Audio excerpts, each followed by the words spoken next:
Au petit matin, dans l'est de l'Angleterre, une équipe de l'Agence britannique de régulation des médicaments se prépare à une opération en collaboration avec la police. Ces hommes ont un mandat pour perquisitionner une maison suspectée de servir de base à un trafic de médicaments contrefaits. C'est l'une des quelques 150 opérations qui ont été menées depuis le début de l'année par cette unité d'intervention de la MHRA et c'est loin d'être une exception en Europe.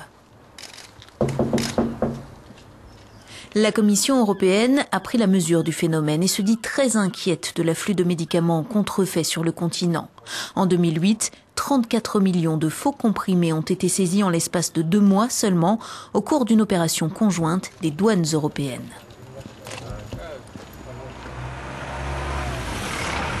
Le responsable de l'unité d'intervention de l'agence britannique nous explique que le crime organisé a massivement investi ce trafic, moins puni par la loi que le trafic de drogue et au profit plus élevé. C'est extrêmement lucratif et ces gars attirent les trafiquants. Les profits sont immenses par rapport à l'investissement de départ. Cela, cumulé au fait que les risques soient faibles, fait que la balance penche forcément du côté de la criminalité.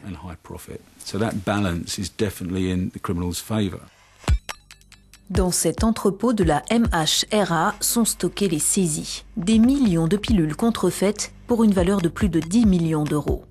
Certaines sont des copies de médicaments censés traiter des maladies graves, comme le cancer ou la schizophrénie. Or, le conditionnement est désormais si sophistiqué que même les professionnels de la santé ne font pas la différence. Du coup, une partie de ces faux intègre le circuit de distribution et sont vendus en pharmacie.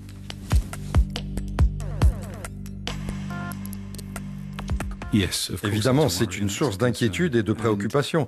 Et c'est parce que c'est arrivé à quelques reprises au Royaume-Uni que nous prenons cela très au sérieux. Non seulement c'est dangereux pour la santé publique, mais ça mine la confiance du public dans le système de fourniture des médicaments.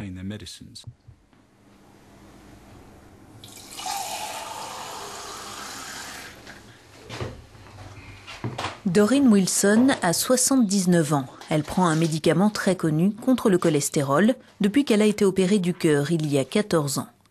Elle n'avait jamais entendu parler de médicaments contrefaits jusqu'à il y a 5 ans, lorsque son mari, Lawrence, lut dans le journal que des milliers d'imitations de ce traitement avaient été vendues aux patients. Ces faux étaient repérables à leur numéro de lot, des lots rappelés par les autorités. Ce jour-là, comme elle le fait régulièrement, Doreen se rend à l'hôpital pour des analyses. En attendant son cardiologue, elle se remémore le moment où elle comprit que les médicaments en sa possession étaient suspects. Well, we noticed the announcement of the newspaper and they gave a number which I checked. Nous avons remarqué l'annonce dans le journal. Il donnait un numéro et j'ai vérifié le mien, il était identique. Alors nous avons ramené mes boîtes au pharmacien qui nous en a donné d'autres à la place.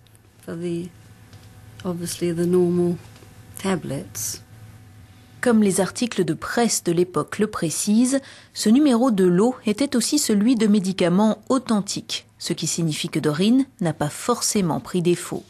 Mais les autorités n'avaient d'autre choix que de tous les rappeler. Doreen n'a en tout cas souffert d'aucun effet indésirable. En revanche, aujourd'hui encore, le doute et la suspicion persistent. J'étais surpris et horrifié que cela puisse se produire. On entend parler de beaucoup de fraudes dans d'autres domaines de nos jours. Mais nous ne pensions pas auparavant que le monde médical pouvait être affecté. Et quand on prend le temps d'y réfléchir, les conséquences peuvent être terribles.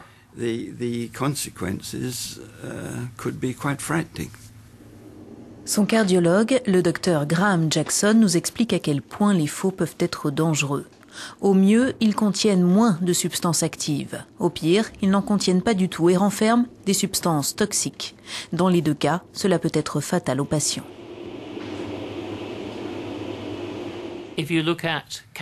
Dans le cas des traitements pour le cancer, évidemment, les gens qui prennent ces traitements espèrent que cela permettra de faire régresser la maladie ou même de les guérir.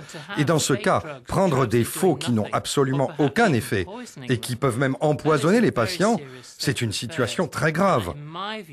À mon sens, cela s'apparente à un homicide involontaire, parce que ces gens savent qu'ils privent des patients de traitements essentiels pour leur permettre de vivre plus longtemps et les placent dans une situation où leur vie est menacée.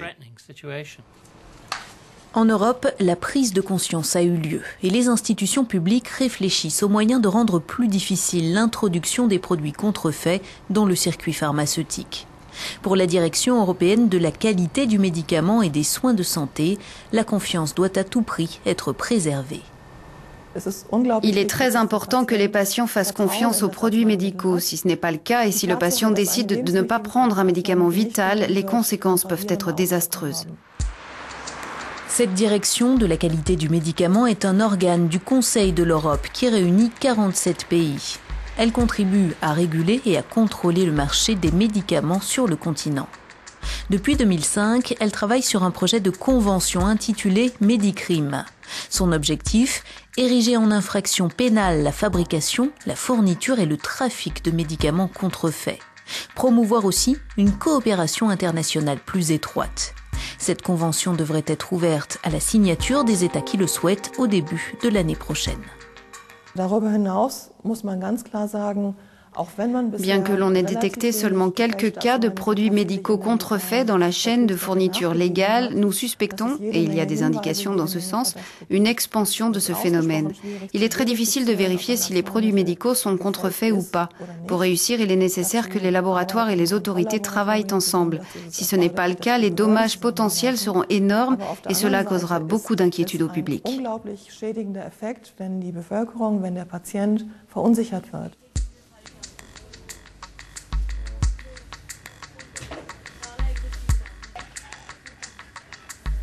Le Parlement européen va lui aussi se prononcer avant la fin de l'année sur des propositions de la Commission.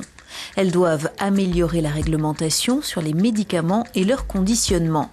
L'introduction de nouveaux codes-barres pan-européens devrait permettre une meilleure traçabilité du produit. L'industrie a récemment testé sur un projet pilote en Suède l'usage d'un code-barre bidimensionnel et il pourrait s'étendre aux 27 pays de l'Union.